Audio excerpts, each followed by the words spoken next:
So good morning. Hope you guys have a wonderful weekend. Anyone ran the marathon?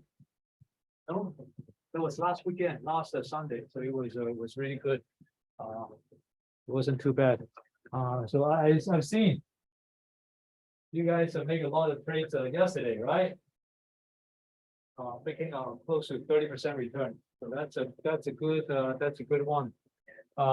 Keep practicing your skill set, your strategy, and try to find any other products you want to test. So it's not only for this particular course purpose, but you can try some other products as well. Let's say fixed income, ETFs, commodity, or even some FX related products. So you should use this opportunity to see what kind of strategy works. I always remember a strategy works until it doesn't work. So there is no consistent strategy that will outperform all the times, because people will learn and people will pair with you and take the profit. And if that is the case, then the profit will spread, and eventually, from the economic standpoint, there won't be any profit left. So make sure you know how to take up your second investment strategy, always as a backup. So in terms of the real world, hedge funds usually do this. They won't participate in just one single strategy. And if the fund size is good enough, strong enough, high enough, the AUM, asset under management, then they will try to deploy more strategies, because this will help them to even further diversify from the risk that they're taking when focusing on just one strategy. So this is about the portfolio management, about the investment management. So this is no longer picking which stock you want to invest or which security you want to invest. It is about managing the portfolio. So in your assignment number one, it is all about not just on one particular stock or securities, but it is about how you can look at the portfolio. I know you guys are, especially the highest earnings guy, making over 100% a return. But the thing is, if you have been given that amount of money in real life, how much risk you are taking? People are going to measure that not just in terms of the return, but in terms of the risk you have to take and you will take. So that goes back to the Sharpe ratio that we talked about. Sharpe ratio is the total return divided by the standard deviation. Right? So how much return you get for each percentage of risk you take. So remember this Sharpe ratio, and you will encounter this Sharpe ratio definitely later in your life. Because when you get out of the business school, you join the job market, you will get the MPF, the mandatory provident fund. It is the pension fund in Hong Kong. If you move back to China, or even if you go overseas, they will have the similar structure. In this case, you have to pick the portfolio manager that you like, the strategy. And please remember what you have learned here, because it's going to be very applicable, very practical to your future life. So last week we talked about CAPM, and then CAPM is one factor model. So just using the market beta. As I explained to you, the beta is a relative term. It's a beta is the relativity, the relative movement relativity to the market. So always to the market. And when I said market, that means it's a broad spectrum of a basket of securities. That's market. So for one particular security, if the beta is 1.0, that means it's equal to the market. It's not like, hey, market return is 20% and then it's 20%. What it means by 1.0 is that it moves just like the market. So if you have a 2.0 beta, that means you will move 2 times more than the market. If the market moves up and down by 4%, then you will expect the stock will move more than 8%. something like that. And if beta is 0.5 or even negative, then everything will reverse. So make sure you understand the concept of beta. And after we talked about, we spent a long time talking about the CAPM and also beta. And then we introduce you the multi-factor model. So we have to go really, really fast because the course, I have to jam everything into one particular form. So this will become more efficient, become a more efficient path, which is the multi-factor model. And this is one of the multi-factor models, Fama-French, and this will be the Fama-French, very famous three-factor model. And they will use the market capitalization, let's say the size of the company, and also the book to market ratio. So if you're more familiar with the accounting terms, then it will be the book to market. So you have the Fama-French three-factor model. So we talked about this, and we spent a lot of time to get into details. So try to read through this, and then the MSCI Barra factor model. I know this may still be very how should I say a lot of information to you, but try to look at this as in a more general or more broad way, that you will get more logic from the concept. So today I'm going to talk about like two things, and I hope I can cover the second half completely. In the PowerPoints, in the Excel spreadsheet, the spreadsheet I share with you, I always use that, which is right here. Right here. You see, today I'm supposed to cover technical analysis and also behavioral analysis. But for the behavioral analysis, it's kind of a boring subject. So I may want to push that maybe in the next lecture. And I will cover technical analysis today. So there will be a lot of things I need to cover. But first thing first, I need to cover something very, very important, which is the efficient market hypothesis, EMH. I was actually I got a chance to chat with the kids in my company. They are actually from Hong Kong University, the business major. One of them is from econ finance, and I've a chance to talk to another junior employee. He's one of my research analysts, and he is actually graduating from City University, from City CU. And so one of them is a Kong-U, and then the other one is a CU. And I asked them, what did you learn in the investment management? And they have a similar structure, similar course. And actually, I did check every single universities in Hong Kong, all the 8 universities, including another one, which is Hang Seng University. So I have checked, and also Lingnan Daihao. I checked every single one of them for the particular course, investment management, and come up with this particular slide. So whatever they teach, I definitely will cover that, and whatever they miss, and I won't miss it. So this is a big difference, because the other universities, they are more like an academic professor, so they don't know much about investment in real world. Everything from them is more on the paper, and it is not in the real battlefield. But I can say that my experience is too brutal. It was a hard experience, because I will share with you more things that I actually failed than the things that I succeed. Because to make a win in the game is actually you will find a way to win in the game, but then it will be hard to actually share the losses and all the failures with you in going forward. So first of all, when I first learned the efficient market hypothesis, I thought that this is actually something too theoretical. This is actually not applicable. But then after all these years, and I realized that this is actually the ultimate weapon for you to choose what you and how you're going to invest. This is extremely, extremely important.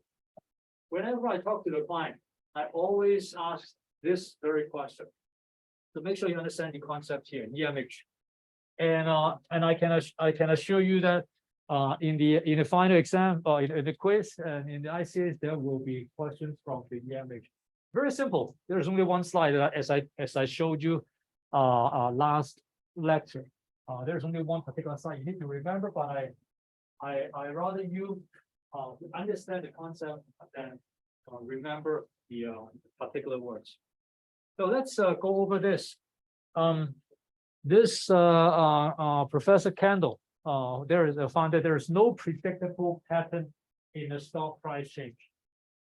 Because, so let's say last Friday. So as we spoke last Friday, what happened afterwards? One of the biggest stock in the real estate investment trust REIT stock in Hong Kong. You know who that is? What that is? REIT 房地產信託基金, real estate investment trust. You all heard of that name. 領展, Link REIT. You heard of that? Don't tell me you oh my God. Have you been to Homentin Plaza? Yes, if you have been to Homentin Plaza, there's a wet market at the underground. That is the managed by Link REIT. So Link REIT is a company. The difference between a LinkedIn and Link REIT and let's say Sun Hong Gate, Changgang, those real estate developers. The main difference is that for these REITs, real estate investment trusts, they have to observe a lot of rules, and including one important major one is that whatever they earn at the bottom line, which is the net income, they have to distribute 90% of that earnings as dividends to the shareholders. So that is the one major thing about REITs. Because if you invest in Changgang, they don't need to pay any dividends, or they can just rule that out and skip it. But for Link REITs, they have to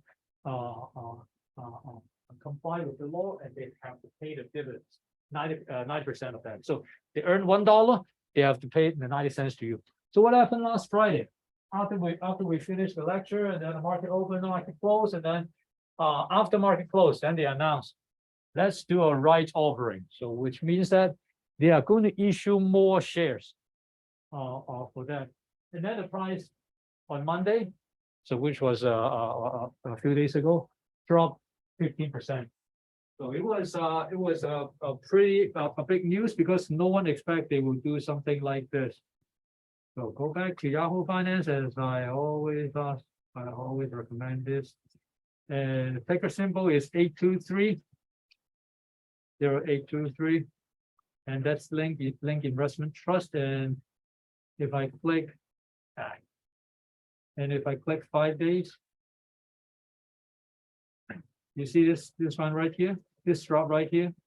It was $62 before, and then when it opens, becomes like 54. So that was the right offering. And then you ask why there's a 50% drop for that. Can you explain with the technical analysis? Impossible.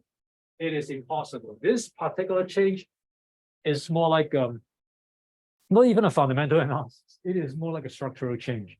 But then there are a lot of calculations you can get to. So don't worry about this. The polling questions. There are 3 polling questions. Not 4.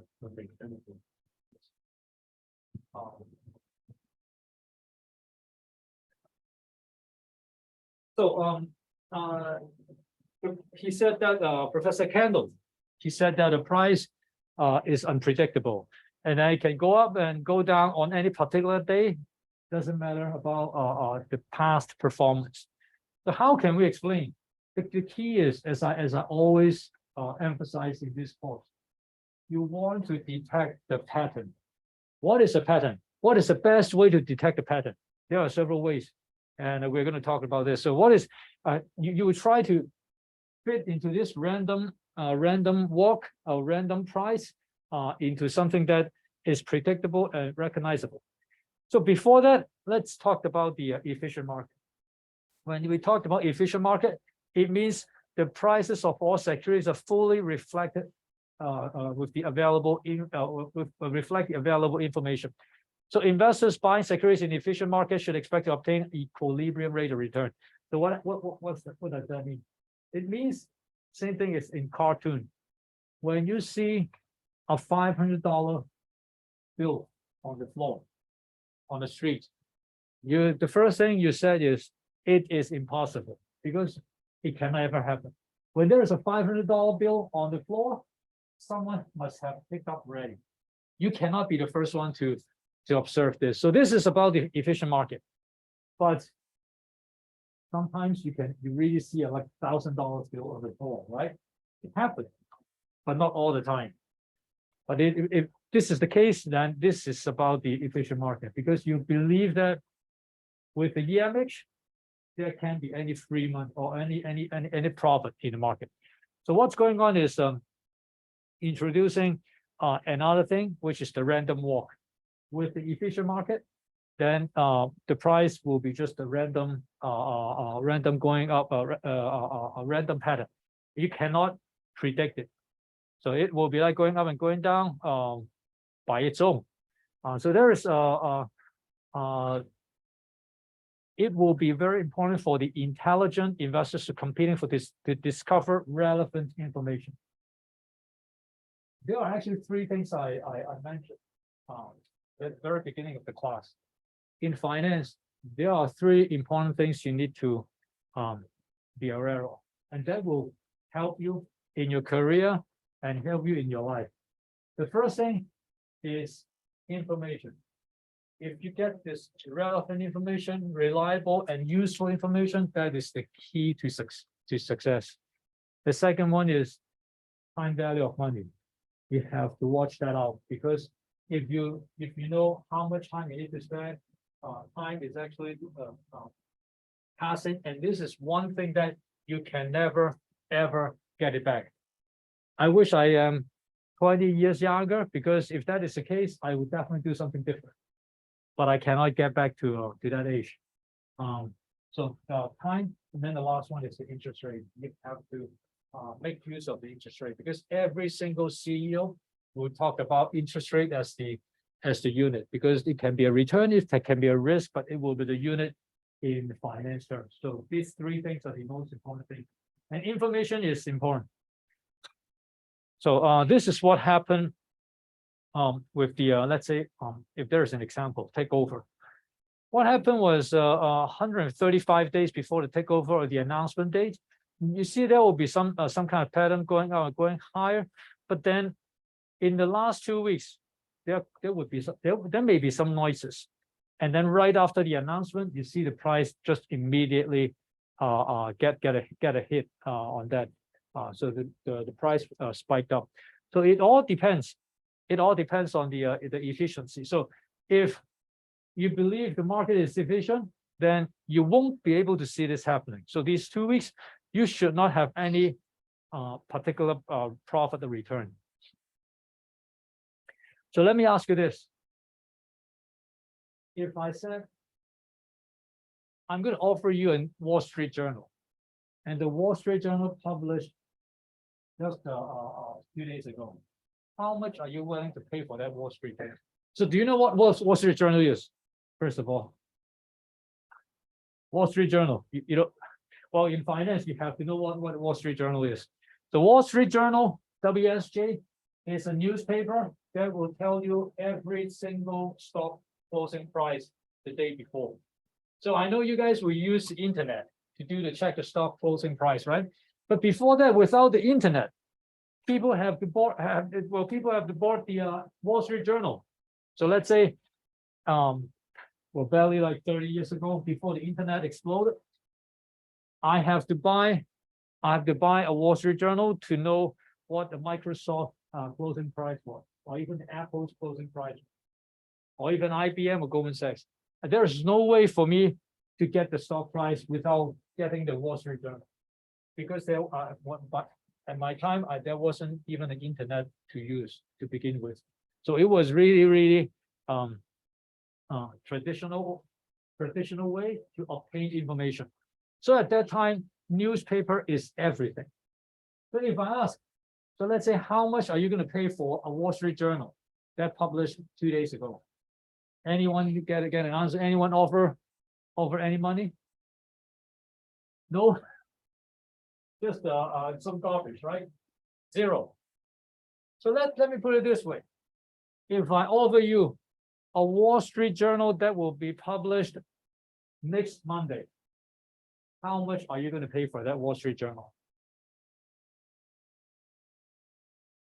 Any bidder? Wall Street Journal next Monday. No? No one make the offer? That will be interesting.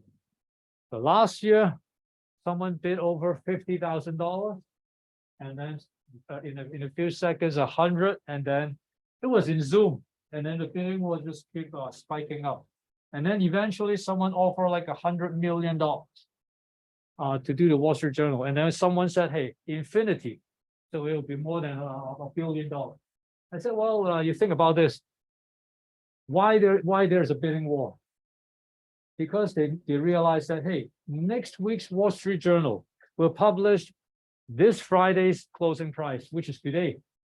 And if I know exactly like what price I can get for the S&P 500 stocks, can I position myself to make that gain? Yeah, very likely. But then, of course, like in reality, the first question you ask, how can you obtain the next week's Wall Street Journal? Is my source reliable? My information reliable? That will be the question. So when you heard of a news, when you get the information, check if the information is reliable. Is it trustworthy? Am I trustworthy? So that's one thing. The second thing is, do you have the sufficient resources to deploy the entire strategy? And when I said resources, so I'm sure well, you haven't started yet on the entrepreneurship. But when I say resources, if you only have like $1,000, how can you position yourself and get the information and use the information? Maybe you grab the information and sell it to a bank, but will the bank trust you? So that will be another problem, right? The thing about the resources, and this is very, very important. A lot of people ignore the resources they have on hand and what they can obtain, and then just blindly invest, blindly use the information. That will actually kill you rather than actually help you. So what I'm trying to convey here is two things. One is the reliability, is the credibility of the information. And then the second thing is, how can you actually use it, the resources?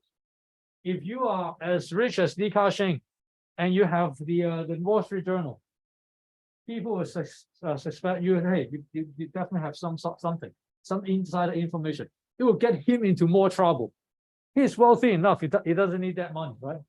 But if you have, let's say, $10,000, how can you position yourself here without getting suspicious, but to maximize your gain? Then you have to think about like the reality, like how you can carry out these strategies. So this is a very sophisticated question. I mean, it seems it is a gift, but then how you're going to manage that is another thing. So in here, we talked about efficiency. The information and how you're going to use it are very, very important.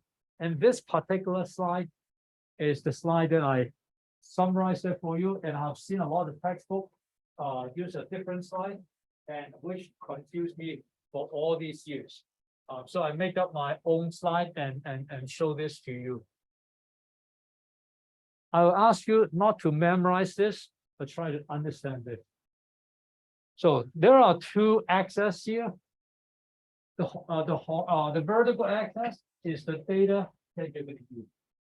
The horizontal axis, as the header, will be the classification of 4 different stages. In the textbook or in the real world, you only see 3, but I include one more, and then you understand everything, because you people will skip the first one. So you have the market states, which is 4 different states. One is not efficient at all. Second one is weak. The third one is semi-strong. And the last one is strong. And then on, of course, like a vertical one will be the data used. The first one will be the historical data, historical pricing information. So very, very simple. Just historical technical information, price, volume, that's it. The second one involves the public information about the company, about the sector, about the industry, about the market, and everything. So more like a fundamental analysis. So the second one, public information. It is still available to you all. The first one is available, the second one is also available. But the last one, private information. Steve Jobs has Steve Jobs has a problem with his liver, with his kidney, liver. That's the private information. Who knows that at that time he only has like 6 months left. Stock did drop quite a bit, but if you get the information, that will be considered as private information, and you can actually trade on that information. But of course, there will be consequences. But let me explain to you like what's going on here. So you have not efficient at all. What does that mean? So let's say if you look at a particular market, and when I say particular market, it can be in the Hong Kong market, but then in the real estate market, it can be within the Hong Kong region, but then we looked at the stock market or the FX market or the bond market. So it's not about the entire global world, but it's about even that particular security. So that stock, so it can go as wide as an entire US market or as small as this particular stock. So it is up to you how you can see through this, and this is very important. So the first stage is it is not efficient at all. And when I said not efficient at all, which means that you can use historical price or technical analysis or one of these three analysis to beat the market. When I said beat the market, it means you can profit from it and outperform the other ones. But do you think this is actually even possible? If everyone can outperform, then who is going to lose? So it is by default, from the economic sense or even mathematics sense, it doesn't work in reality. But think about this. When I show you the chief investment officer, you remember that guy on the television, basically draw two lines. He was actually using the technical analysis and provide a recommendation to the audience. He was, so if he did something like this, you can assume that he believes the market is not efficient at all, that he can actually use eyeballing technique to outperform the market. Does that make sense? So let me put the academic theory to the real world. He believes the market is not efficient at all, that he can actually outperform the market. Forget it. I don't think it happens. So let's switch to the step to another state, the weak state. In the weak state, if you use the historical price to technical analysis, you cannot outperform the market, which means that there's no way you can actually project a stock price accurately to make a gain. So in a weak state, but then you can use the second and the third information, the public information and the private information, to profit in the market. You can still do that, but that's closer to the reality, right? I mean, this is what I'm pitching you. I will urge you to actually study the stock yourself, study the market, see what's going on, and then sort out the noises and the useful information, and then try to make a good decision. Trying to make a good investment decision. In this case, it can be a weak. The market is still considered weak market, and you can actually make use of the information. And private information, of course, like you can still outbeat the market. But if the market is semi-strong, then even the public information cannot outperform the market. Which means that even if you study the entire annual report, entire financial statement, you read all the news, all the analyst report, and you still cannot outperform the market. It's possible, right? Think about the US market. You got all the information available. You have like over 200 analysts covering IBM, the stock of IBM. Do you think you can buy IBM and outperform the market? Outperform the other ones? Most likely not. How many analysts covering Goldman Sachs, or how many analysts covering Baidu or Tencent? Over 200 in the whole wide world. Everyone claims that they have all the information. And can you actually outperform the market? So you're struggling between the weak and semi-strong, most likely.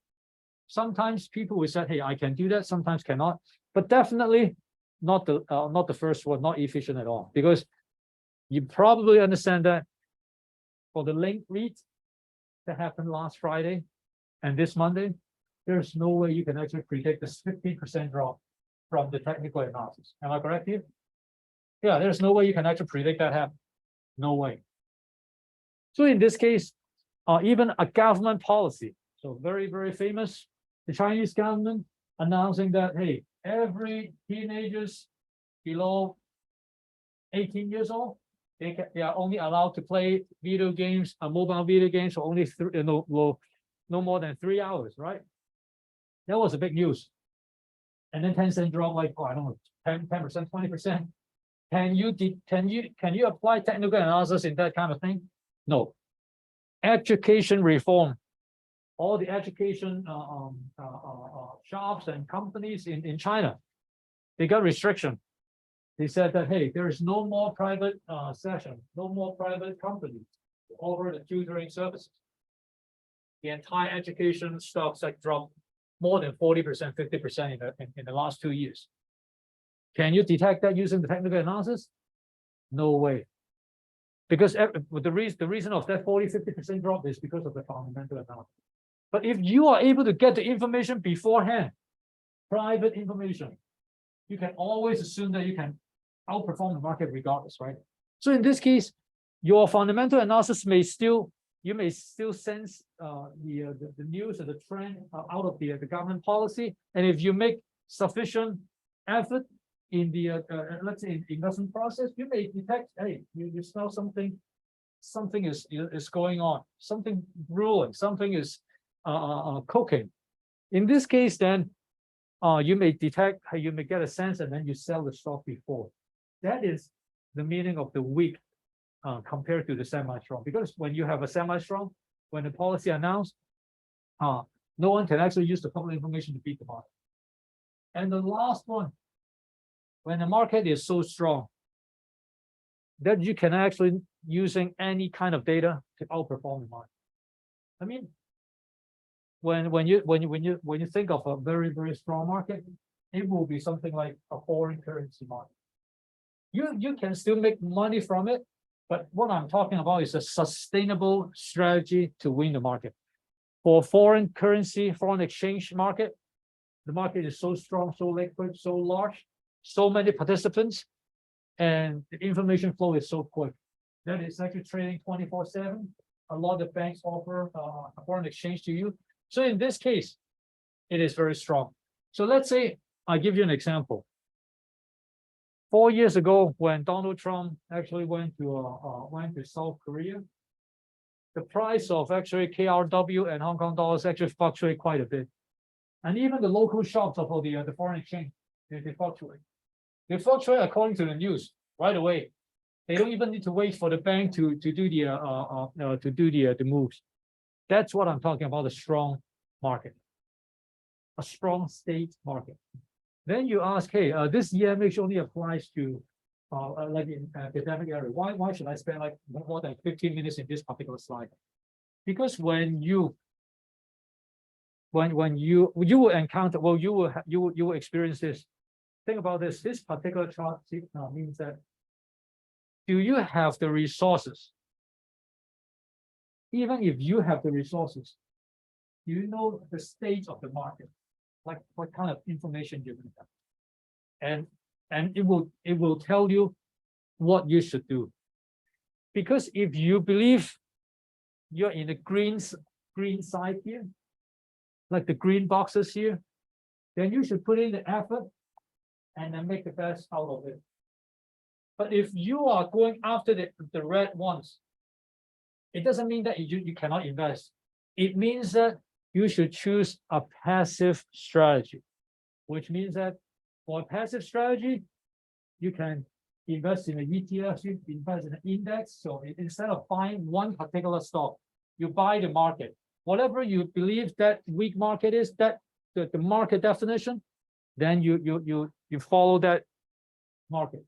So let's say you believe the US market is semi-strong. Instead of buying a particular stock, Microsoft, Tesla, then you buy S&P 500. You buy the index. You still make money. You will still get return, but it means that you stay on passive side. You should not invest any of your time to do that. That is important. A lot of people believe that they believe the market is weak and they have all the information. You think about this. I have the Bloomberg with me 24/7. I've got all the information about Tesla, and I have 20 major analysts behind me to support the decision. Do you think you can outperform me in this particular case? You should not. You should be aware of your opponents. What kind of information they get? If someone has insider information, do you think you should actually compete against this guy? No way. There's no way you should do that. In this case, what can you do? You follow their strategy. You listen to me and then to see like what's going on. This is how you can do it. And then in this case, you will believe that particular securities or market will be semi-strong, and you follow someone else's strategies. This is how you should put your resources in the most efficient way. So this is the key for this particular chart. So always remember, when I talk to the public, when I talk to, let's say, a 65-year-old lady, she doesn't know anything about the financial market, and then she asks me, so which stock should I buy? I said, no, you should not even consider buying a stock, because you have no idea what you're doing. The best way for her, or for my recommendation to her, is to buy an index, right? To buy some bond fund, even at the age of 65. Most likely is 65% should be in the bond portfolio, 35% should be in the stock portfolio, because the NPF should be a 100 minus the age, right? As I showed that to you. This is the right recommendation. I should not recommend a 65-year-old lady to buy a Tesla or to buy even let's say 10 cents. It's too risky. There's too much information for her to absorb, and she cannot do her own homework. That is the problem. Can you outperform other analysts like this? You think about yourself. You think about like what kind of resources you have and what kind of information you have. If you cannot think about these two important things, then you always make a wrong investment decision. It's always at least not the most optimal one. So always remember what kind of information you have and what kind of resources you have. With these two things, then you can see whether you can consider this market is strong or semi-strong. And one important thing about this EMH is it is up to you how you define the market. For me, I may consider the market is weak, but for you, you may consider the same product or same security as semi-strong. So you and me will be different. Every single person will have a different view on EMH. So don't listen to anyone else. And this is the beauty of it. People said, hey, US market is semi-strong. Hey, you believe it is strong. I don't believe it is strong. I believe this is weak. Because I have all the resources and I can outperform 90% of the market players. That's how I can differentiate between different stages and how I can use the information I have. That is important. So EMH, I hope you understand what's going on. And again, this is another angle to look into the EMH. When you have a lot of people, most likely most of the people will believe it is actually not efficient at all, and they will use the historical price and public information, private information to do that, and then go on and on and on. Maybe at the end, there's only one person believe that the market is strong. So you can see the logic here. And if I have to put it in the line chart, then you can see that this is the days relative to the announcement. When you have a strong form, which means that the days will, it's a hidden blue line right here, horizontal line. There won't be any change in the stock price. And then suddenly, once they announce in day 0, it will jump up right away. That's it. When this is a semi-strong form, and then we'll jump up and then we'll fluctuate quite a bit. And then the market decide, hey, is it going high? Is it going lower? But if this is a weak form, market needs time to digest. The market needs time to digest what is the right price. So look at the chart here.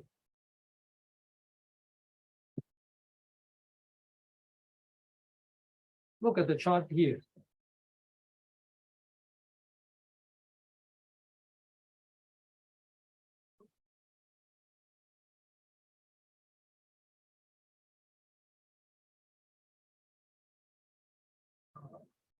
So what happened was it was can I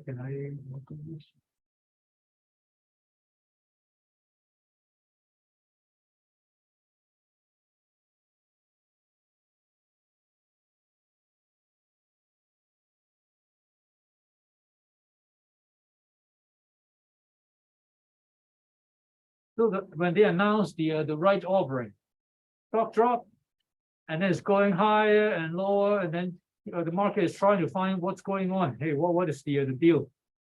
This is actually a smaller fluctuation, so I cannot summarize that in whether this stock is EMH is weak or not. But you can see it is kind of like a strong form, right? The news right here, and then basically it's a horizontal line. So you can see this is actually quite efficient market, and lots of information has been distributed to the market. One important thing is, if this is not an efficient market, you will see there may be some leakage of information before, and in this case there could be some drop like here, but you didn't see that, which means that there's no private information, and this is actually clean. It means the entire market works as is expected. No information leakage, and then suddenly 50% drop. This is how efficient it is. And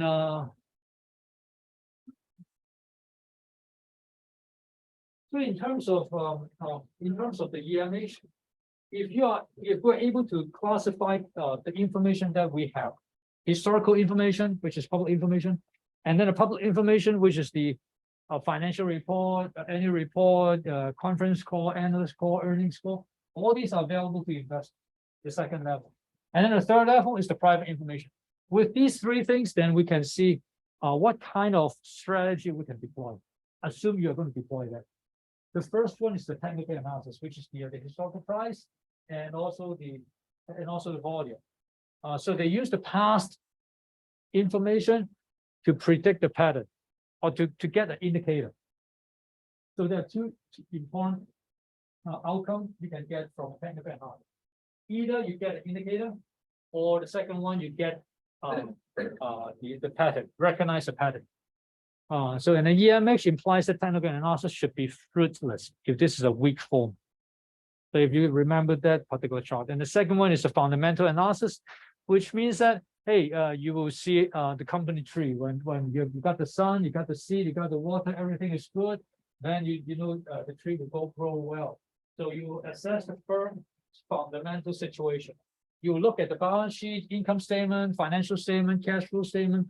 You talk to the management execution power, how experienced that management is, what is industry outlook, and all these things, combine it together, you will form the fundamental analysis. So this is actually much better, because the reason that there is a 50% drop is more like on a fundamental basis, but not on the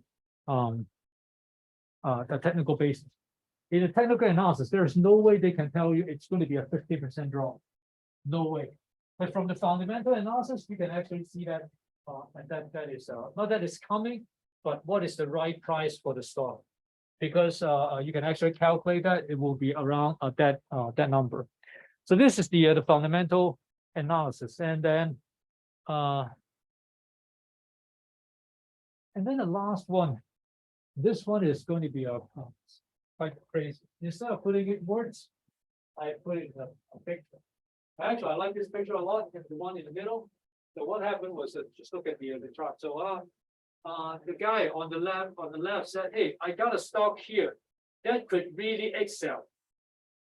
Excel it means like excel. It means it's going to be improved a lot. And then someone heard that really excel, sell all the way sell, and it's just a herd effect. It's more like a crowd effect. So this is quite crazy, right? And then the second one, the bottom, keep selling, and then keep selling, and then this is madness. I cannot take any more. Goodbye. And then when someone heard goodbye, buy, and then it's a buy, and then suddenly everything is a buy. I wish I can show that to you in a stock exchange. This is called the outcry market, OUTCRY, outcry market. Before NASDAQ happened, before the supercomputer, every exchange, including the ones in Hong Kong, is an outcry market, which means that you will see a stockbroker on the floor. And that was actually my dream job when I was a teenager. I wish I can be someone standing in the front and then doing all the signal to do the buy sell signal. That was my dream job before, but I have no idea how to get it. And after I realized that it will take a lot of networking, a lot of relationship, even your father or your uncles are working there, then you are able to get on a seat on the trading floor. Otherwise, there's no way you can do that. But anyway, this is the outcry market, but the behavioral analysis will be something like more like a psychological phenomenon. So it is really hard to justify the price. We can justify the movement, but cannot justify the price. So when things happened 3 months ago, well, not 3 months, but actually close to 4 or 5 months, 5 months ago, when the market keep dropping and dropping and dropping, the Hang Seng index dropping from 25,000 to all the way 15,000. So 25 to 15, I'm talking about losing like 10, we're losing more than 1/3. You lost more than 1/3 of the market value in a particular market. Hong Kong stock market was the worst among the 20 or 30 stock markets in the world last year. It was like the worst at the very bottom. What happened? Is all the fundamental analysis gone? No, it wasn't gone. The value is still here. Where is the technical analysis? Oh, they may predict some downward movement, but they keep saying that, hey, the Hang Seng index can go as low as 12,000. So what happened? Why there's big drop here? It is all, well, people blame on the behavioral analysis, behavioral side. It's a psychological phenomenon. They think that, hey, the market is going to collapse and everything is going to be worse, and this is not good. So people will apply the psychological behavior of a human being to the stock market. Something you cannot explain by the technical or the fundamental, then everything will go to behavioral.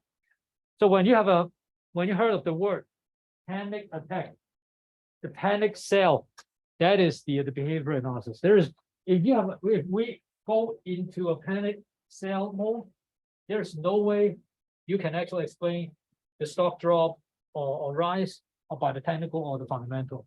You can just hope that one day the market will be clear and that someone will realize that, hey, this is like too low.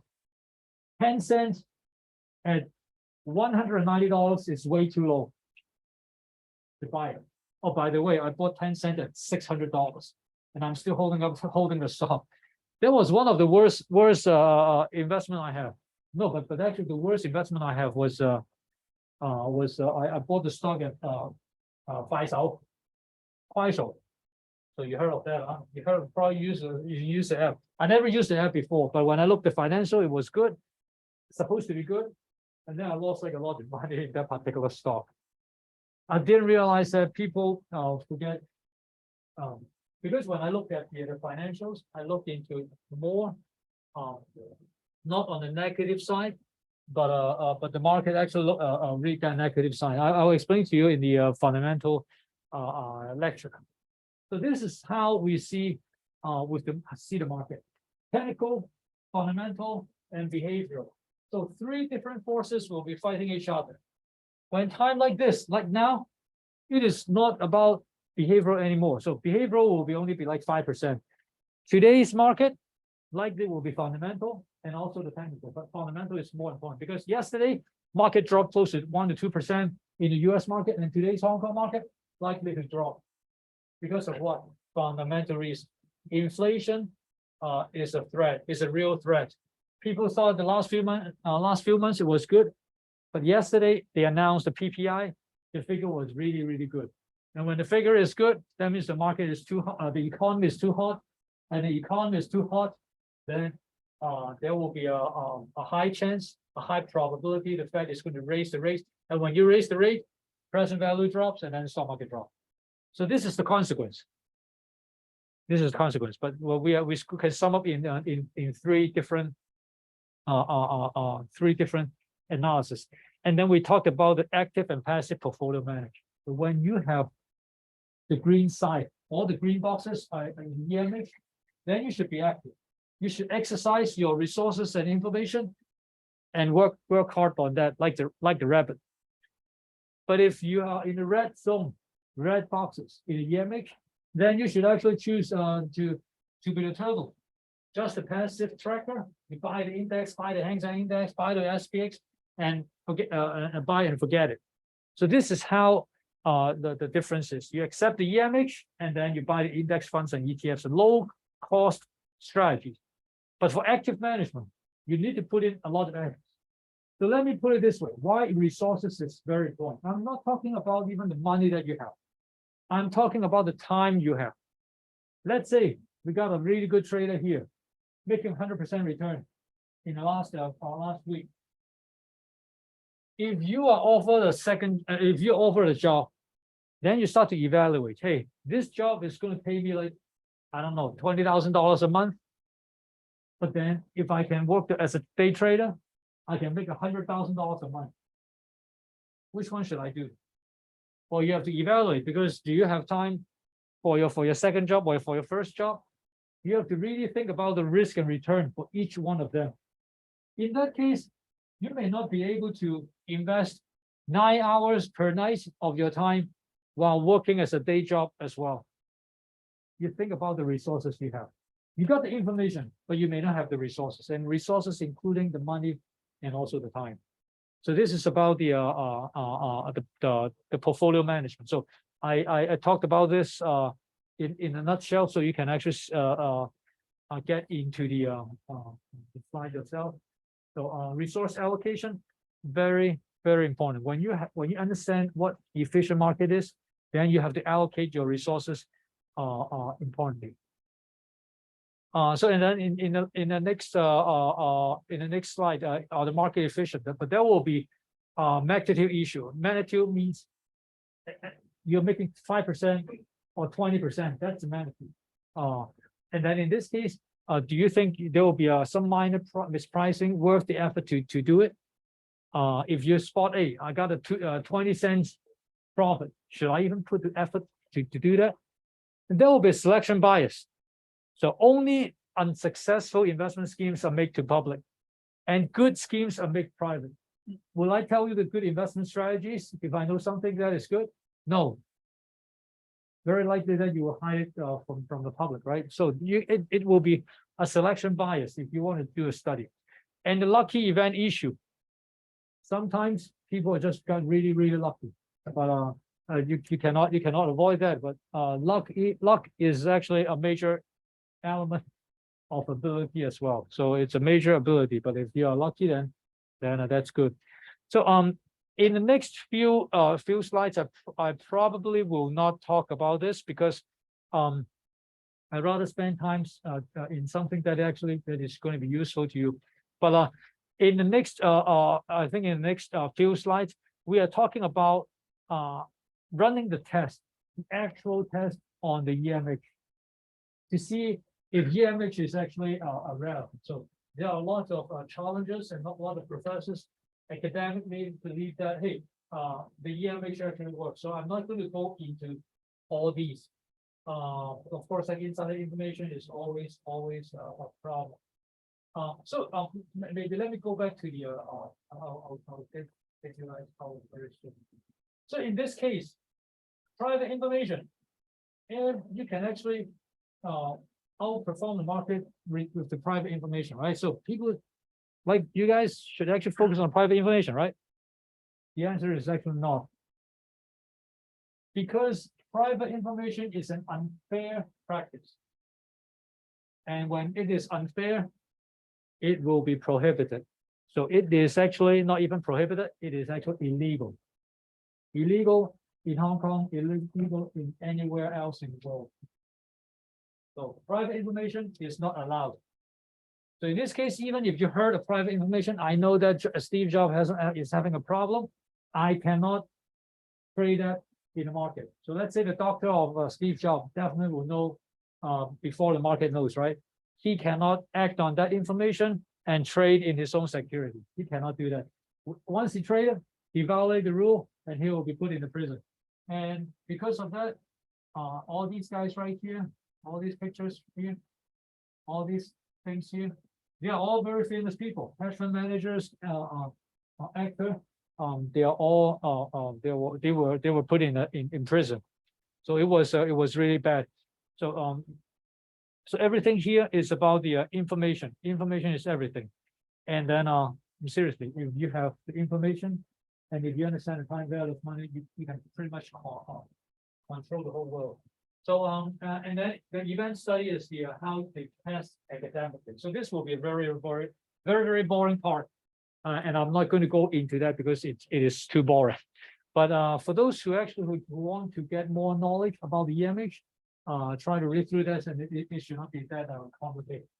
So so for all these slides, when I said it is extra knowledge, it won't be in the exam, it won't be in the ICA, but it's just for your own good if you want to take in more. All right, let's stop here and let's take a 5-minute break and we'll be back at 10:05. All right.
All right, let's get that here.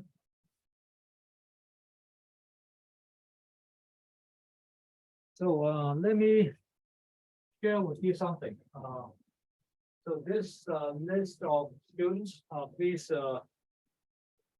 be aware, I'm not still able to find your registration at the Market Watch. So please make sure you do, or if you recognize your friend is here, please tell them to register that. This is very important. I'm talking about the assignment number 2, the entire grade. If you did not participate in the group, in the game, there's no way you can actually write the paper or do anything, any summary. Last year, I have 113 students in the class, and only 4 participated in the last 2 days before the expiration date. And they just sent me an email saying, "Oh, I'm so sorry. I just realized that I need to participate in the grade." But every single lecture in the last 3 months, I remind them to do the game, to participate in the game. So make sure you tell your friend, or if you're here, register for the game and do at least a few trades. Because if you don't do that, there's no way you can write a paper. And I will actually I will reconcile the paper and also your trade. If you invest in one trade, that's fine. I don't really care much. But if you invest zero and then you make up the entire story, then it will be really worse. I have indeed 4 students out of those 4 students. I have 2 students did not participate in the game at all. So in that case, at least a 50% score will be wiped out. I mean, there's no way I can actually judge if you have any experience, because the entire thing about this game is for you to accumulate experience, right? You don't have experience, then you have nothing to write. So that is the logic. And then the second one, right here. So for those students, you may recognize your name. It's fine, don't worry too much, because I can see you have 2 user ID in the system in Market Watch. When you have 2 IDs, I hope Eva told you about this. Have you heard of the name Nick Leeson? Nick Leeson, you don't know him? So I gave you wow, he becomes really fat. It was like this. He was like this before. Very, very young, very handsome, very, very thin. He is a UK national doing trades in Singapore for one of the largest bank in the world, Barings Bank. So what happened was, he was a derivative trader back in the 90s, early 90s. And what he did was, he created 2 accounts in the company account. 2 accounts. One account is 688888. The other account is his first account. So what he did was, he was able to manage to get into the accounting system and to transfer the records. So what happened was, he transferred all the successful trade to the 6888 account, and then all the failure trade into his original account. Stay there. So he was a superstar on derivatives trading, but he manipulated this trading, and he single-handedly collapsed the entire 300 years old bank. So Barings Bank was over 300 years old, ever since 1600, 1700. But he single-handed collapsed the entire thing because of the derivative trade in the Nikkei index, Nikkei futures, which is in the Japan futures. He bet the market is going to go down, but in fact, the markets go even higher. He cannot, at the end, everything blows up, and then everything blew up, and it was really bad. It was extremely bad. So he flew from Singapore to Germany. He thought he can actually got away, but here he was actually in the Germany airport, got caught by all the security officials. So there's no way he can hide, no way. And then he was in the prison, and then you guys can do all the checking. So what happened is, we take this really serious, and so for those who have a double account, it's fine. You can have 2 accounts with the same name.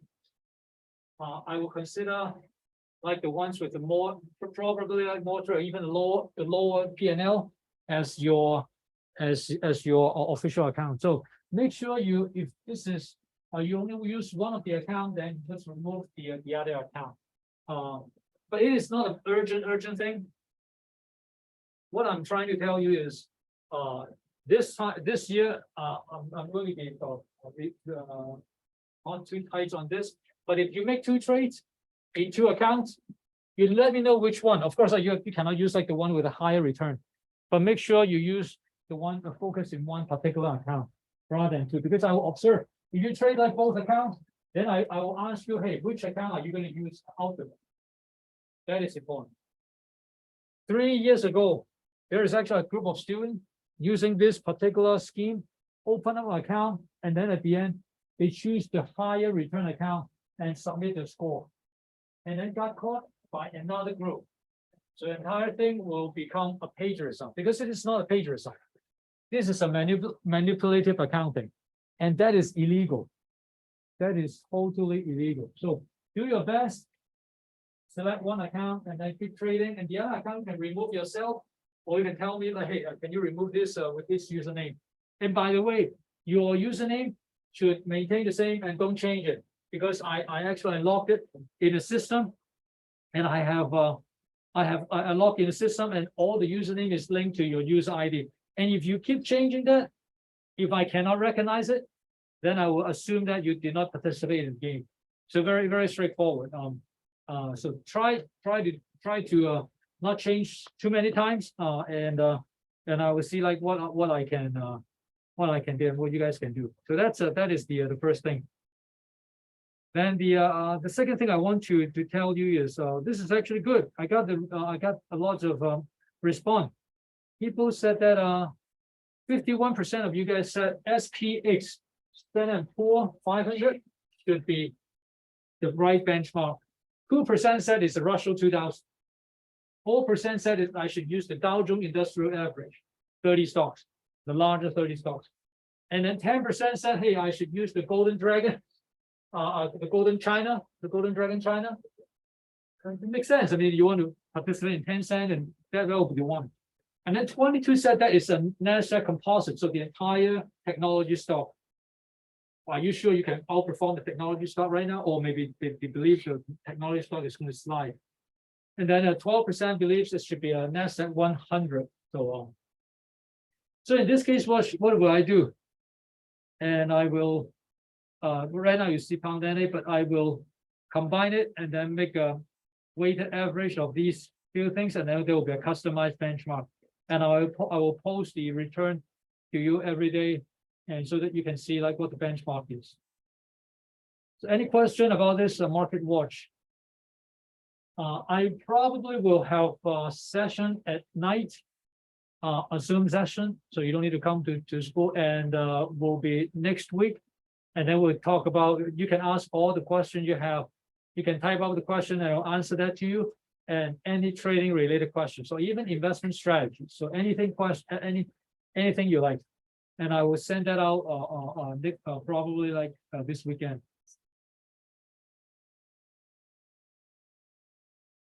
So any question? Let me use the remaining 35 minutes to cover this thing. This will be quite interesting. Very, very interesting. So for those who want to use technical analysis, please listen carefully. As I said, there are only two approaches to technical analysis, and it is about pattern recognition, and the second one will be the indicator. So I'm not going to go over like words to words for all these slides. So these slides should be comprehensive. You can read it on your own, but I'm going to share with you the key that you need to get into. So at the end, there are a lot of academic saying about this technical analysis. Keywords: momentum and moving averages. These are one of the patterns. These are one of the indicators that you can have. And when we have moving average, what is the meaning of moving average?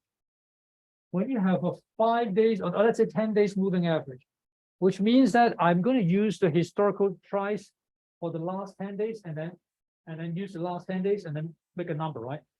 And then if I'm able to plot all the 10 days average in the past, let's say 100 days, then I will be able to draw a one line and then the other line, and then the stop line. In this case, it will be very very easy to observe what's going on. So let me show that to you. I will use the Yahoo Finance as the one. So if I choose Tesla, right? So what is the meaning of moving average? This is the good thing about the Yahoo Finance. They have a really good charting thing. So you can see this is the stock price of Tesla, right? Very easy. I add indicators, and then I click moving average. I said, well, maybe let me put a 30 days moving average, and the MA, the moving average, should be in the red line. Simple. I use a close and type save. Voila. That's the moving average. So how can I use this moving average? Look at this.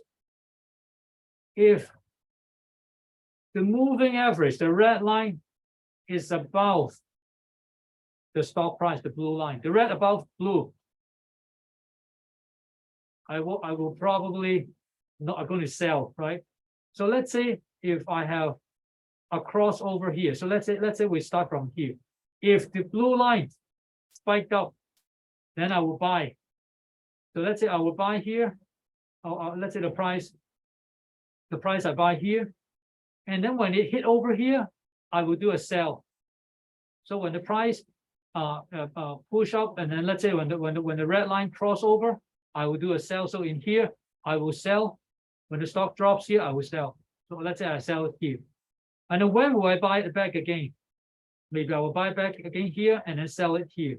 And then keep doing this. This will be the indicator. So let's say if this 30 line, let's say 30 is not good enough. Let me use it. So 50 is actually pretty good.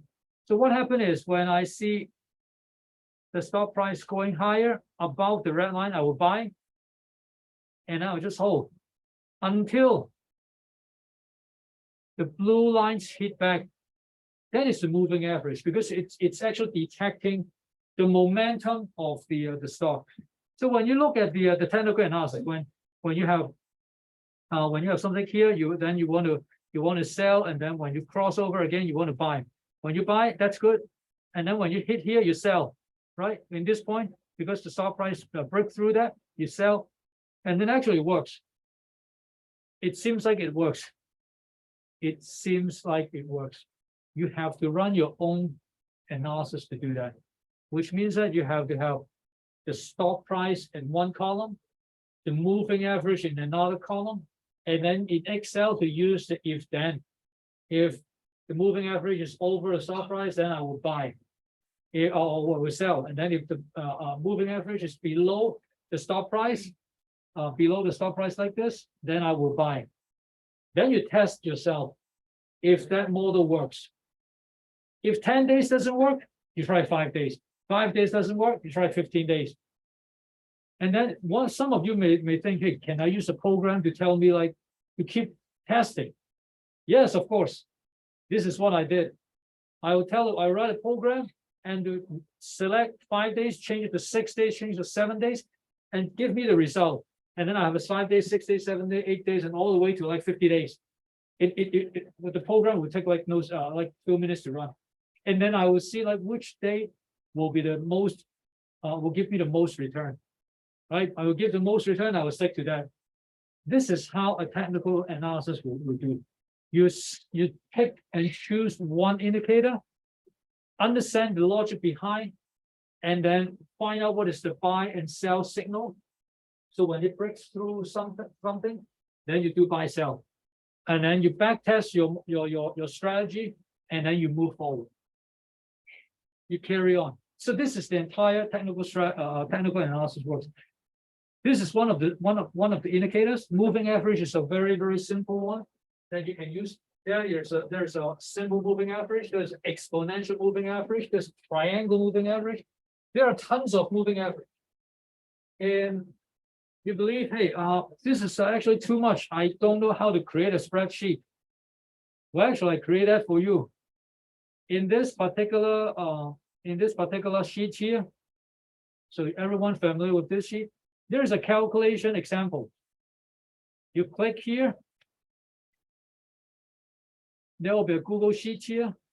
It actually tells you several important things that you may do as a reference.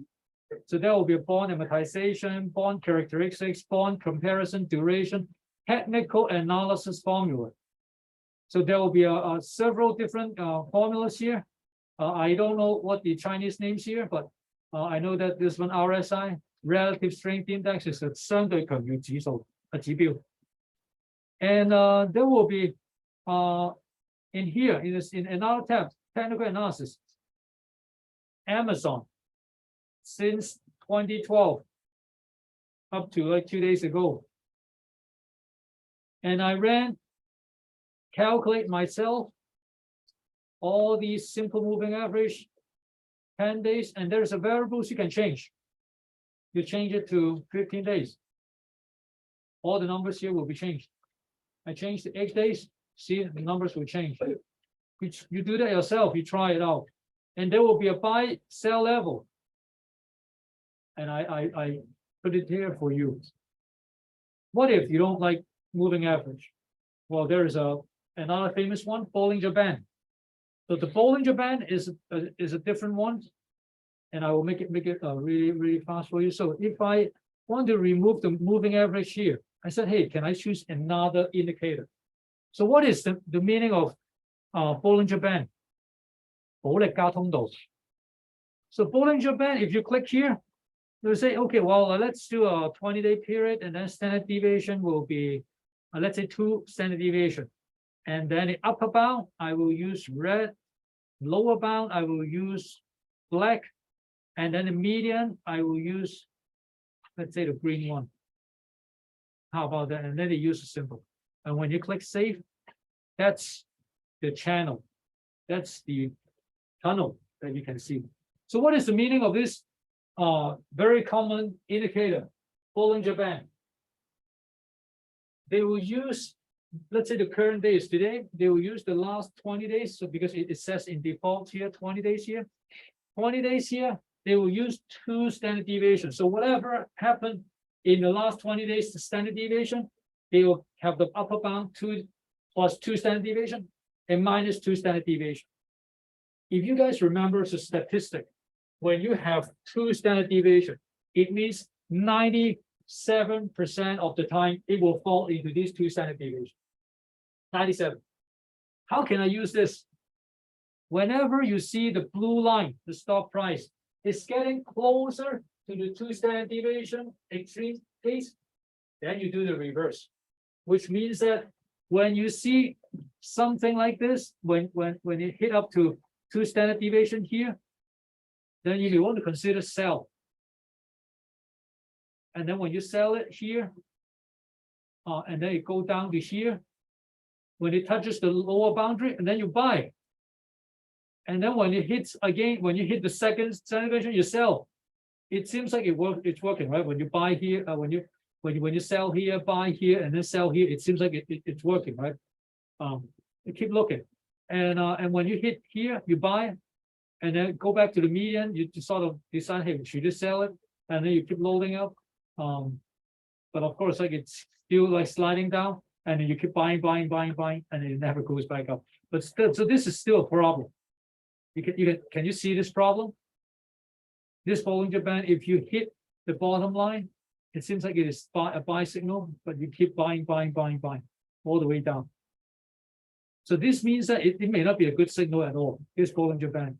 But in some cases, it may be good. So let's say in here, when it cross over here, you buy it and then you sell it. I mean, it looks good. It looks okay, right? So this is how the Bollinger Band works. And of course, this is a graphical indicator. If you have time, as I said, if you have the resources, if you have the time, if you have the logic, the understanding behind, you calculate the Bollinger Band yourself, upper bound, lower bound, the width, and then do the signals. I have not included signals here. You do the signals and then you change. Again, you change the date. Instead of 5 dates, instead of 2 standard deviation, you change it to whatever you want. You change to 1.5, you change to 3. I can easily change this to 3. Let's say I want it to be extreme. Let's say 3 standard deviation. It may be better, but it may not be better.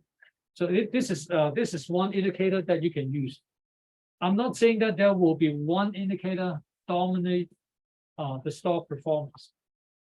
Maybe it will win in one particular period, but it may not be a winning strategy for all times. Because if someone knows it, they'll break it. So what I'm saying is a model works until it doesn't work. An investment strategy works until it doesn't work. So you can see how this logic goes. But if you want to use the technical indicators, and I'm going to share this with you. Again, using the momentum. I have a lot of examples here using the Bitcoin, using the Intel, and even using the commodities. The commodities. So if I click here, I can use the commodities, and you can set the moving average as let's say 10 days. This is the triangular moving average. You buy here, you sell here, you buy here, then you sell here. It seems like it is working. At least the moving average, the moving average is working.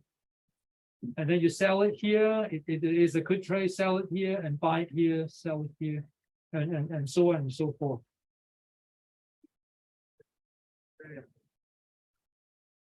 Yes.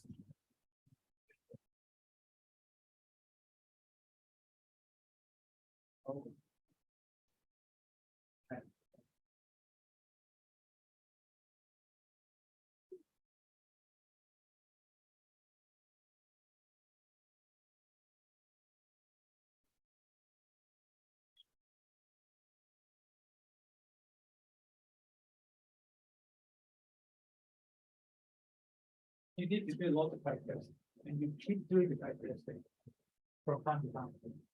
As I said, the model works until it doesn't work. So you don't know when the model doesn't work. So you keep doing the back testing with today's price, and then you put in the system and you run it again. Tomorrow you put another price again, and then keep running the back testing.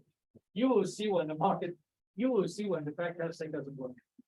Because when you start losing money, you know that there's something wrong, and then you need to investigate what's going on. So if one good example is that this Monday, when link reach dropped 15%, none of the technical indicators will tell you from last Friday that there were 50% drop. So in this case, you may need to revise your model and see, hey, what's going on? Because in the next, well, since Monday, the price didn't move at all. So in this case, you may have to revise your technical model.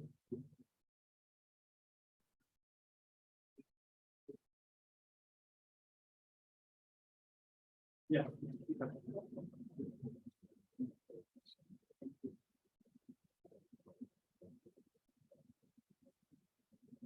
I'm not quite understand. So you said the current market base, right? The price.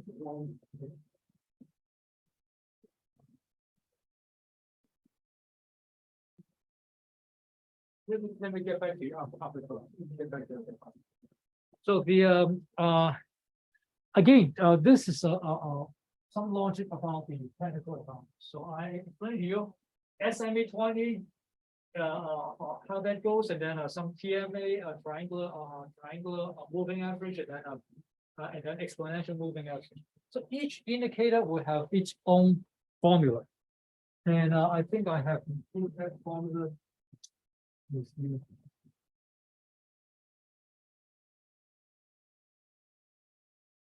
Yes. So each indicator will have its own formula, and there's a website here, technical trading technologies here, and you probably ask me how many technical indicators are there. There are over 100, But of course, there are some famous ones, useful ones. RSI, that's one of them. And then there will be a Bollinger Band, and then there will be MACD. Those are the popular ones.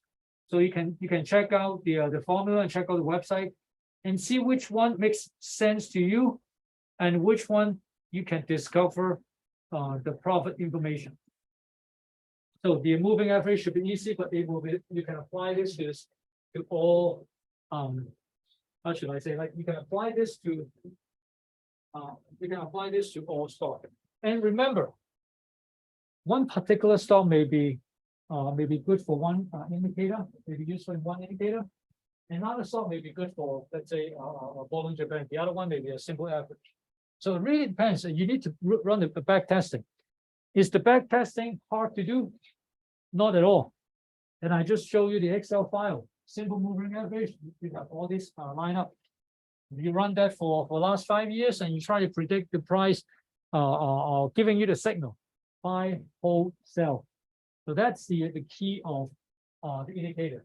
So that I explained to you the RSI relative strength. A lot of people use RSI as well. So I think the moving average, the Bollinger Band, The RSI is measuring how many days is up for a particular stock and how many days are down. So let's say for 10 days, 6 days up, 4 days down, that will be a ratio. And if you calculate this up and down ratio, that will give you the relative strength index, RSI number. And usually when you have over 80, then you will have a strong sell. So it's overbought, so that will be a strong sell. And if this is under 20, that will be oversold. That means it is a time to buy. So if we check a lot of TV commentators, they will just simply use RSI as the momentum. And if you have this.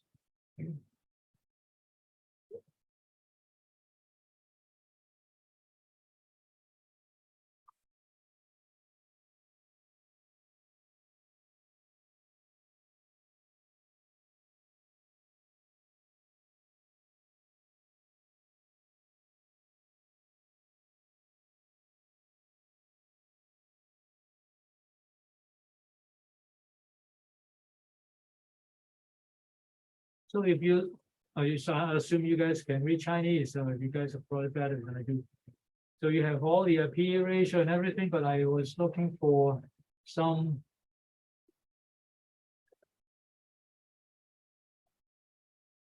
So you see RSI here, 45.426. They use 30 and 70. 70, it means it's overbought. And if you are selling, trying to sell here, it seems it is a good deal, right? You're selling here $113. You save at least, you short here and then you buy back here, at least going to the medium.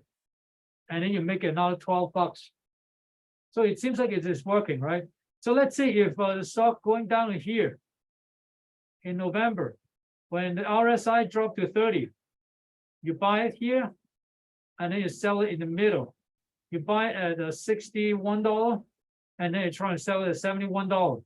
Hey, that's another $10. So that's a 16% gain from here, if according to this the RSI.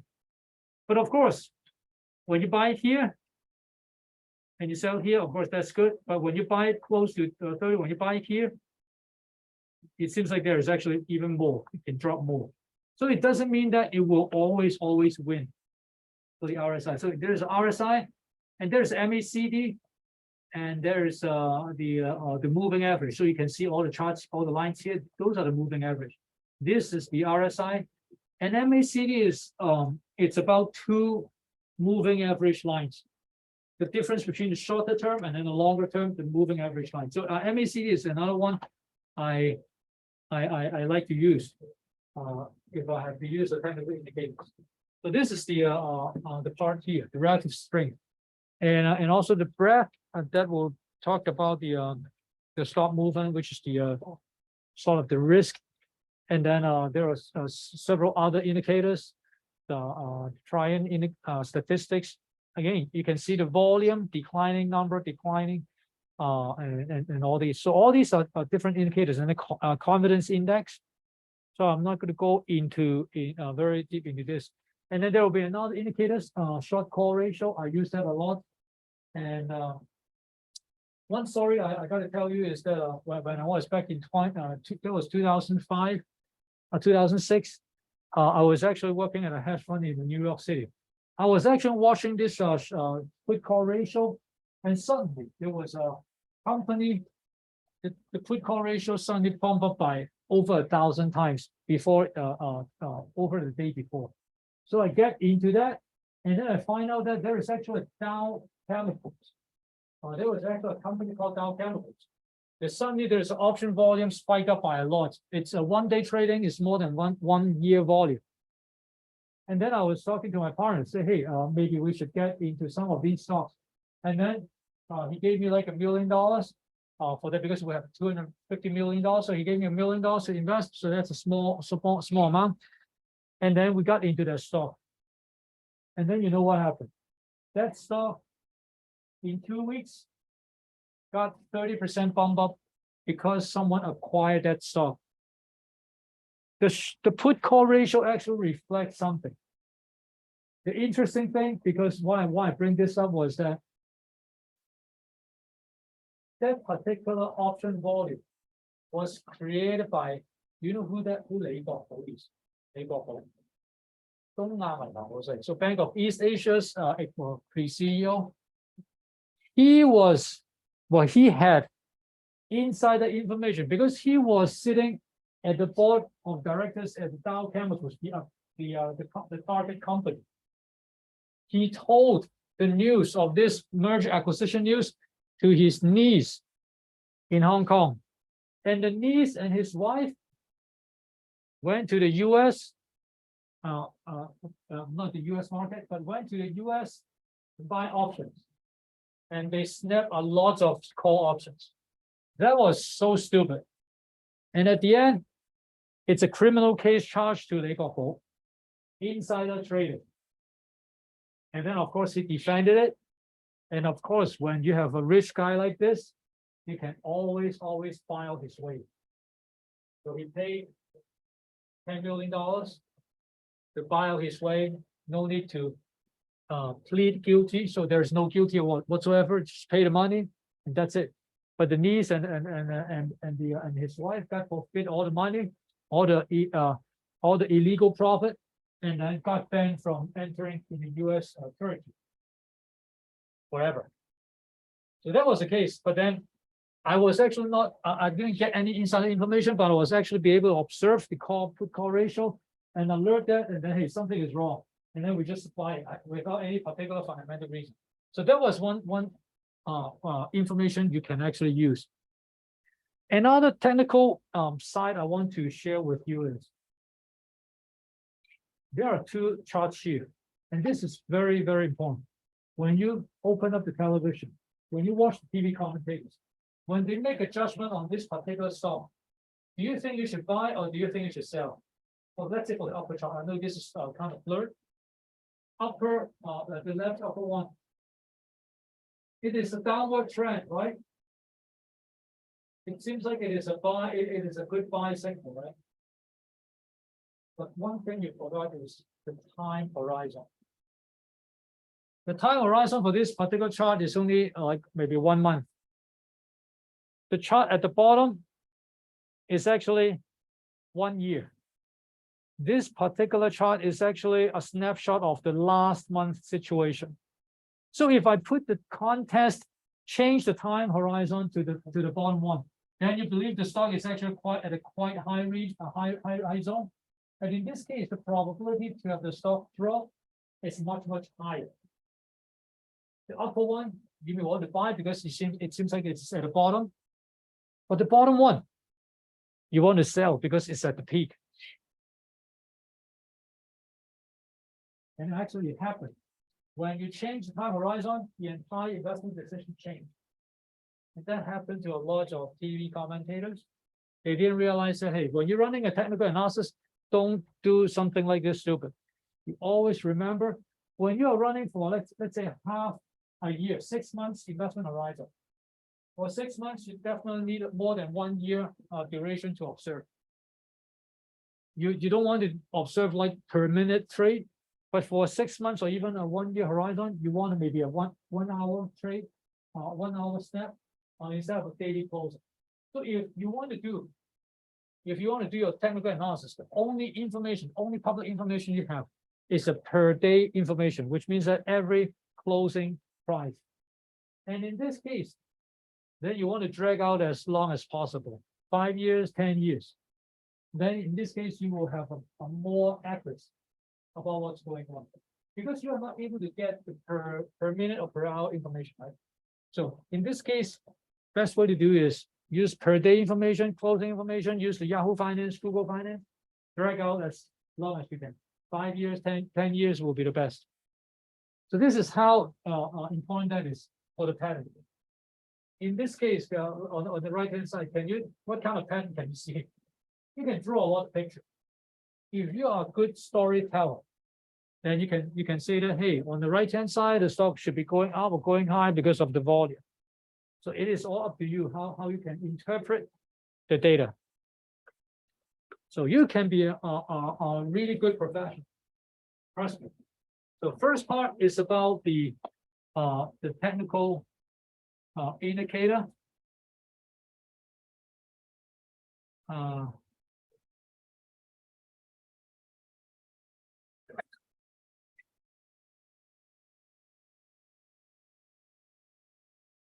So the first part is technical indicator. This part right here, starting from here, I'm going to use the 7 minutes to wrap this up. This will be outside of the syllabus. But I'm going to show you the second part, which is more important, the pattern recognition. So this is, I took this out from Credit Suisse investment bank. Credit Suisse sales and trading team. The group head over in Europe gave this PowerPoint to me. That was a few years ago. This is how they teach their traders what is the correct way of the technical analysis. So if you want to learn how the professional trade, read the slide. So first of all, they have the technical analysis, the basics, how we read the price line, the technical indicators, all the SML, all the SMA, and things like that. And then there will be an open high low close, OHLC. It's a monthly, weekly, daily, or hour. Could be a 5-minute chart, 15-hourly chart, or daily chart. So these are the popular time frame. Right? And then, of course, there is something called a candlestick. When you have a candlestick, simply that's a high-low, and then on the left it's open, pointing to the right is closed. Very simple, and it's up and down. And believe me, if you are in China, Chinese stock market, that's a reverse. So let's flip to the Western side. When you go up or go down, that's a different thing. Usually the color red or blue, but you can change it. So usually the red will be going down, the green will be going up. But in China, red is actually going up, green is going down. But it doesn't matter. It's still the day high will be at the peak, day low will be at the bottom. The first bar will be the open, and the second bar will be the close. So you can see how this goes, because all these things can have some implication. And then there will be a support and resistance level. I have no idea how that I'm saying the Chinese, but probably you know what's going on. So there will be the resistance level. Whenever you break over here, it can never ever break over. So that's the resistance level. And then there will be a support level, because the stock price can never go below that level. So you can use the eyeball to do this, but then the traders over there, they don't use eyeball. They use the calculation to calculate the tangent, the sine and cosine, the angle of acceleration, and the exponential curve situation. You calculate what is the change, even as a slight change. And then you can see a support level, resistance level, but everything here is very eyeball. But I'm telling you the terminology. So you can see where you buy. This is more like the pattern recognition. Then you have different types of resistance level, support level. So I'm going to show this to you. Whenever, again, two charts, whenever you see two charts, what is the support level? What is the resistance level? You train your eyes to try to read something like this, but then it doesn't work always. So it works until it doesn't work. So try to see what's going on. And if you're able to draw a conclusion, that's good for you. But for me, I cannot, because I cannot just read the lines like this. And then what is the appropriate time for the appropriate chart? These are the standard ones. So if you want to have a long-term investment, or let's say 6 to 12 months, then you can use the hourly. When you're going down to let's say 2 to 6 weeks, then you're going down to seconds. The longer you have, the more accuracy that you have. So this is how the appropriate time sets. Starting from here, that's what I'm talking about. Science the shit out of this. If you remember what Matt Damon said in the movie Martian, he tried to stay alive in Mars. So he was having a difficulties, a mental breakdown, and then he told himself, "I'm going to science the shit out." And when I said I'm going to science the shit out, it means whatever you see here, they will try to break it through, cut it through, and try to analyze this. And they will try to cut through what is the bull face, what is the bear face, and they will calculate TUAD. What is the time for T? what is the time for you, and it calculates the quadrant. So the up quadrant, advancing quadrant, terminating quadrant. So they calculate this in a very, very precise manner. And I've seen the book that they have. It's a really large book, having all the marks printed by a computer and trying to analyze for only one stock, how that moves. So this is how you should think of when you do a pattern recognition. When is the turn applied? And then another thing is about this patterns recognition. There's a famous one of the investors called Elliott, 13 Elliott wave patterns. If you're able to remember this, that will be very impressive. Like for me, I never be able to remember this. So you can take into this.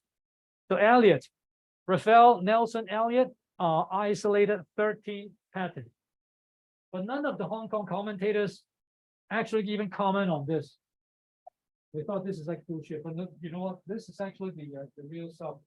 When you want to talk about chemical analysis and pattern recognition, please be a professional. You talk about the Elliott wave. You identify the specific waves. You put a name onto it.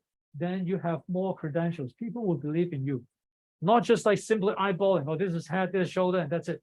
No, that will be worse. That will be worse. So, that's a 13 Elliott wave pattern. And then there's always people talk about this, and I have known someone always use this example. 雙頸穿雙底穿頸線，雙底穿頸線 always something like this. It's a head, 頭、肩、頸. So head, shoulder, and neckline. And whenever a price pattern break through over like 3, 4, 5, or A or B or C, then you can recognize what this price will move if you believe the price will move according to this pattern. So this is how one of the major, very famous commentator, they use because he always have his accent. He speaks really slow Cantonese and then try to explain to you, but he always use this 雙頂穿雙底穿頸線，所以大家應該要點樣投 blah blah blah. But it was actually just pure pattern recognition. Is it successful? No, I've never tested his outcome, but this is something that he do. And then lastly, there is actually another scientific way to do it, and in the whole universe. So now I'm talking about some crazy thing in the entire universe. 黃金分割, probably you heard of this before. In English terms, it's the golden ratio, Fibonacci ratio. There is a mystery because when you see a television commercial, when you see a watch commercial, you wonder why the clock always points to 10:10. So the time is always 10:10 because the angle between 10 to 10 or 10 past 10 is actually the angle of golden ratio.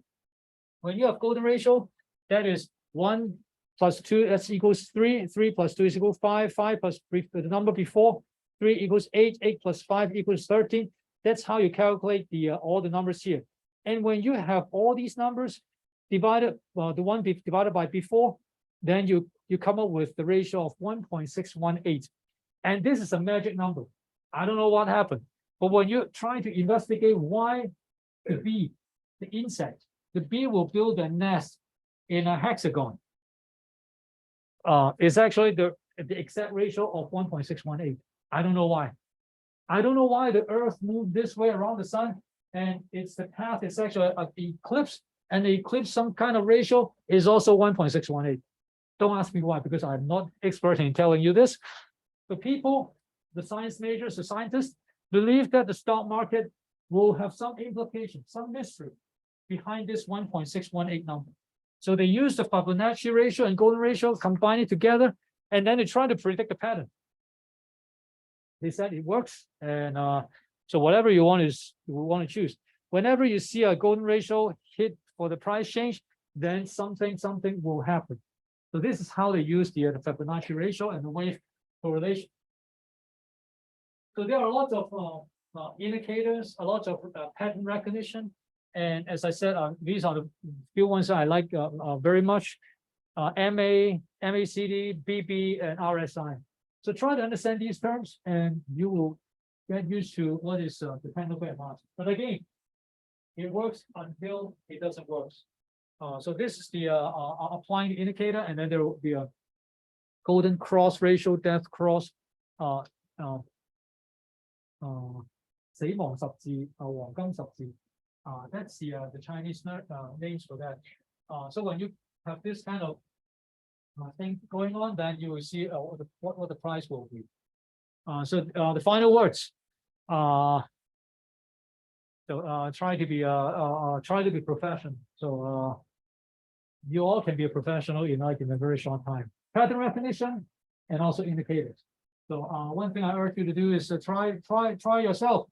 Download from the Google Finance, Yahoo Finance, and download historical price for the last 10 years and try to run some back testing. And it should be a very, very fruitful for you to think about what indicator is. And it may help you for your investment. So this is all about the technical analysis. And again, this particular slide is totally out of the syllabus because this is actually the professional level. But if you want to digest, this is the topic of the study. All right, any particular question? No, that's good. Okay, thank you. I will see you next Friday. Good. Good. And again, please do play the game. You're crazy, man. You're totally crazy. I don't know how you make it up. So now 500,000 down, go up to like $2 million, and what total returns are $1.5 million. Actually, I showed this to my boss. I said, "Well, hey, get that kid here." I said, "Wow, that is like really, really crazy." But you have to watch out for like the trade. So if you guys want to watch his trade, he really stay up. He really stay up late. So what's going on is he dumped the entire amount into well, not the entire amount, but you have like 2/3 of your amount, or actually half of the amount, dump into a short and then cover, short and cover, and all this, right? So he was working really hard. You can see, like he is up at 11 o'clock, 12 o'clock.